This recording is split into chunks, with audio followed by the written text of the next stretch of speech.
English Teacher, Part 18. The amount of time you spend on a topic will suggest to your students how important you consider that topic to be. Use your use of the pauses and thinking time after you ask questions, and the patience you show when students are answering questions or contributing to a discussion. Also send messages. Communication congruence.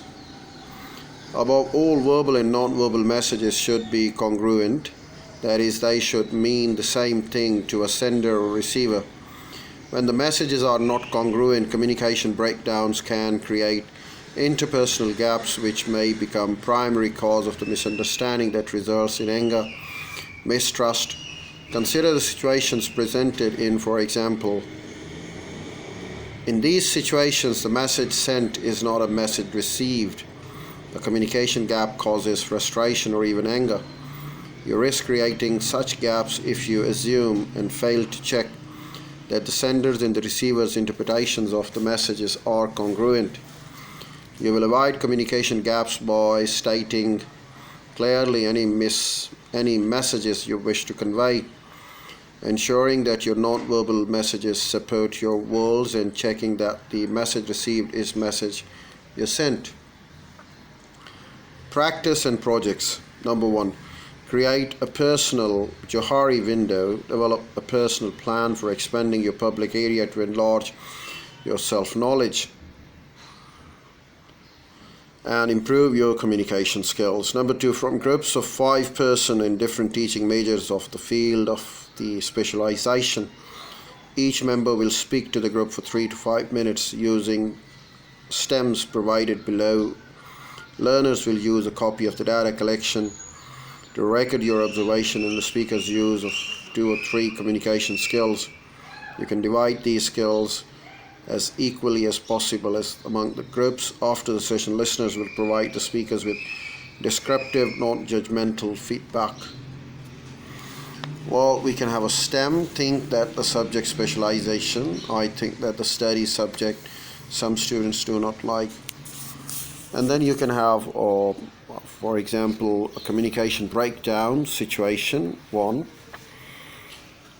You and a friend have agreed to meet in an hour. You are now waiting for your friend on one street corner, while your friend waits for you on another. Each of you is becoming more angry by the minute. Situation 2. On a Tuesday evening, you receive a phone call from a friend who tells you with obvious annoyance that he's waiting for you to return his book as promised.